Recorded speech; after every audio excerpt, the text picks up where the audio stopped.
ओम शांति। आज सुनते हैं प्यारे बाबा की 18 फरवरी की मुरली से दिल में छपने वाली गहराई की बातें। आज की मुरली में बाबा ने कहा कि बच्चे, बाबा तो आया तुम बच्चों को गोरा बनाने, तो फिर तुम काला मुंह करते हो। हाँ, काला मुंह क्यों करते हो बच्चे? ये काला करते करते करते तुम कितना पतित बन गए हो। अब बाबा आया पावन बनाने। आज फिर बाबा ने कहा कि बच्चे, नया को और लाके बाबा के सामने बिठाते हैं तो क्या समझेंगे बुद्धू। बाबा जाते हैं कलकत्ते में, नए नए अफसरों को सोचते हैं लाके बाबा को मिलाएं। अरे बच्चे कुछ समझेंगे ही नहीं। पहले उन्हें अच्छी तरह बाप का परिचय देके कैसे ब्रह्मा तन में आते, फिर उन्हें समझाओ, फिर उन्हें बाबा के पास लाओ। इसलिए बाबा का काम है डायरेक्शन देना, और तुम हो माली, और मालियों का काम है गार्डन बनाना, फूलों को लगाना। बाबा तो डायरेक्शन देंगे, ऐसे ऐसे करो। हाँ बच्चे, नदियों पे जाओ, हाँ जहाँ मेला लगता है वहां पर जाके सबको बाप का परिचय दो। तुम्हारी फर्ज अदाई है सबको बाबा का परिचय देना। अभी बच्चे कितनी आत्माएं हैं, सबको बाप का परिचय कराना। हाँ, फिर बाबा ने कहा देखो, रूहानी बाप रूहानी बच्चों को समझाते हैं। हाँ, रूहानी ये बच्चे कोई कह ना सके, सिवाय भगवान बाप के कोई कह ना सके। तुम सब मेरे रूहानी बच्चे हो, मेरे लाडले बच्चे हो। फिर बाबा ने कहा क्या हो गया? ब्रदरहुड हो गया, फादरहुड तो हो ना सके। तुम सब ब्रदर्स हो, भाई भाई हो। तो भाई भाई की दृष्टि कितनी ना रहनी चाहिए।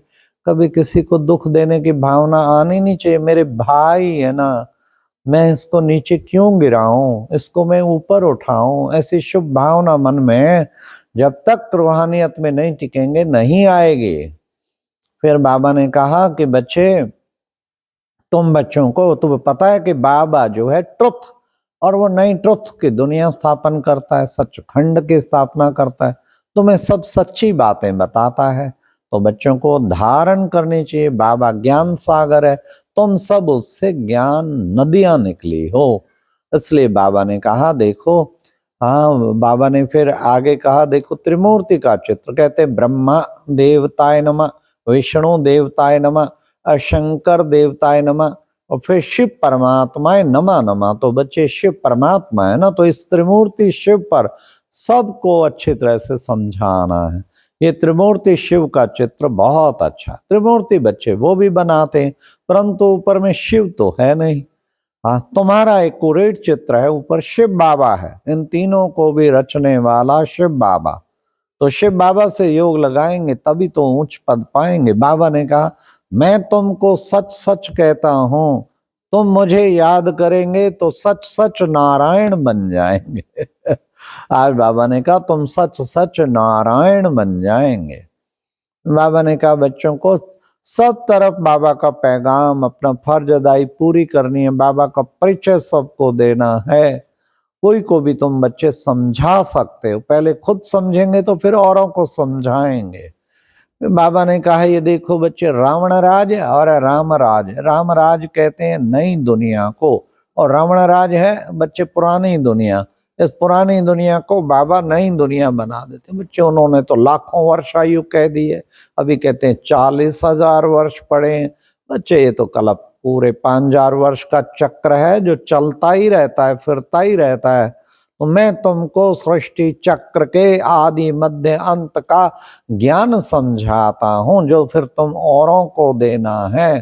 फिर बाबा ने आज कहा कि बच्चे, बाबा आया है तुम बच्चों को पावन बनाने के लिए, तो पावन बनना चाहिए ना।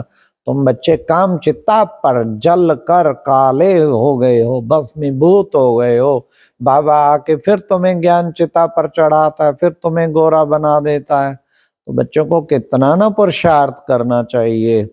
बाबा ने कहा देखो बच्चे, कोई भी प्रकार के ऐसे आसुरी अवगुणों को त्याग देना चाहिए। और फिर बाबा ने आज बच्चों को विशेष जो है कहा, बच्चों को नोट्स लेने चाहिए, ज्ञान की नोट्स लेने चाहिए। बच्चे भूल जाते हैं ना, तो फिर ऐसे नहीं वो नोट्स पढ़े रहे, फिर उनको रिवाइज भी करना चाहिए। थोड़ा थोड़ा टाइम पे रिवाइज करते रहेंगे तो फिर नोट्स जो है बाबा ने कहा वो काम आएंगे। नहीं तो पढ़े पढ़े अगर रिवाइज नहीं करते फिर क्या फायदा। इसलिए बच्चों को नोट्स लेके फिर औरों को समझाना है। ऐसे अच्छे अच्छे बच्चे जरूर ऐसा नोट्स लेंगे तो ये सर्विस बच्चे इससे अच्छी होगी। फिर बाबा ने कहा बच्चे बाबा पावन बनाने की तुम बच्चों को युक्ति बताते हैं ना, तो बच्चे जितना बाप को याद करेंगे तुम पावन बनते जाएंगे। बाप को याद करो और सृष्टि चक्र को भी याद करो, याद करते चलो।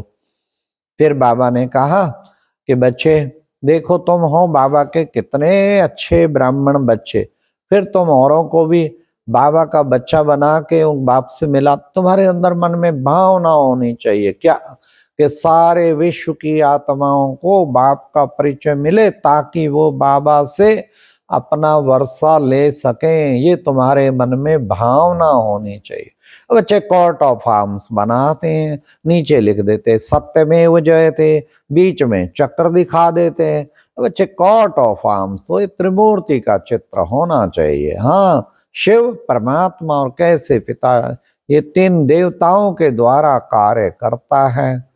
ऐसे बाबा ने फिर कहा कि बच्चे अच्छा देखो अब मैं तुम सबको वापस ले जाता हूँ। बाबा कहाँ ले जाते हैं? तुम्हें वापस घर ले जाता हूँ। अब तुम्हें घर का मुक्ति धाम का रास्ता बताता हूँ। तुम सब बाकी तो कुछ को मुक्ति देता हूँ, कुछ को जीवन मुक्ति देता हूँ, और कुछ को गति देता हूँ तो कुछ को सदगति देता हूँ। हाँ, पिछाड़ी में बच्चे फिर सबको पता लग जाएगा। अभी तुम सबको बाप का पैगाम देते देते आखिर सबको पता लग जाएगा। अब आदि सनातन देवी देवता धर्म की स्थापना मैं करता हूँ। ऐसे स्थापना जो बच्चे वहां सब सुखी होते, स्वर्ग में कोई भी दुखी नहीं होता बच्चे। तो मैं सबको सुखी बनाने के लिए आया हूँ, सुख धाम की स्थापना करने के लिए आया हूँ।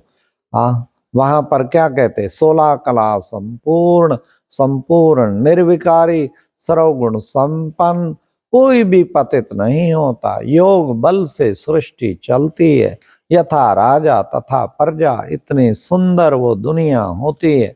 उसको कहते हैं गोल्डन एज दुनिया। कहते भी हैं भारत सोने की चिड़िया थी। देखो सबके यादगार बने हुए, स्वर्ग के भी यादगार बने।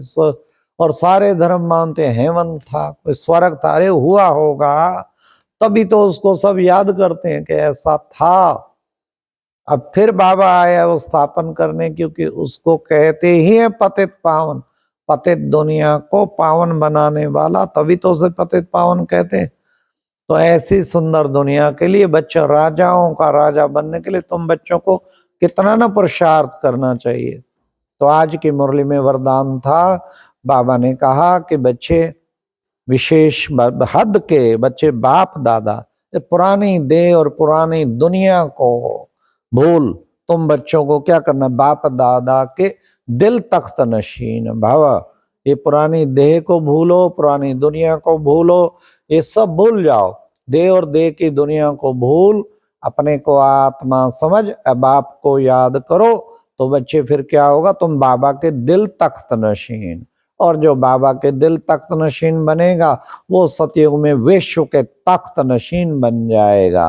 तो बाबा आया तुम्हें दिल तख्त नशीन बनाने के लिए। फिर आज की मुरली में स्लोगन था, ये हद के नाम मान शान के पीछे क्या करते हैं, हाँ, दौड़ लगाना, अर्थात परछाई के पीछे दौड़ना। मान नाम हो जाए, मेरा शान हो जाए, मेरा नाम, मेरा मान, मेरी शान। बाबा कहते तीनों को त्यागना है, ना नाम की इच्छा ना शान की। दौड़ खत्म करो। कब दौड़ लगाएंगे, नाम मान शान। तो बाबा ने कहा नाम मान शान इन तीनों को छोड़ दो। तीनों के पीछे बाबा ने कहा दौड़ नहीं लगाओ, तुम गुप्त पुरुषार्थी बनो। तो फिर क्या बनोगे, नहीं तो ये जैसे परछाई के पीछे भाग रहे हो। आज की अव्यक्त इशारा था, बाबा ने कहा व्यक्त इशारे में अंडरग्राउंड। अंडरग्राउंड किसे कहते हैं, अंडरग्राउंड माना अंतर्मुखी। जितना अंडरग्राउंड रहेंगे माया से सेफ रहेंगे। अंडरग्राउंड होंगे तो इन्वेंशन करेंगे, तो इन्वेंशन होगी, नई नई टचिंग होगी, तो बच्चों को अंडरग्राउंड, अंतर्मुखी, मौन, तो उससे बच्चे तुम्हें क्या होगा, मनन शक्ति अच्छी तुम्हारी बढ़ जाएगी और फिर मग्न हो जाएंगे। अच्छा, ओम शांति। ये थी आज की मुरली से दिल में छपने वाली गहराई की बातें। ओम शांति।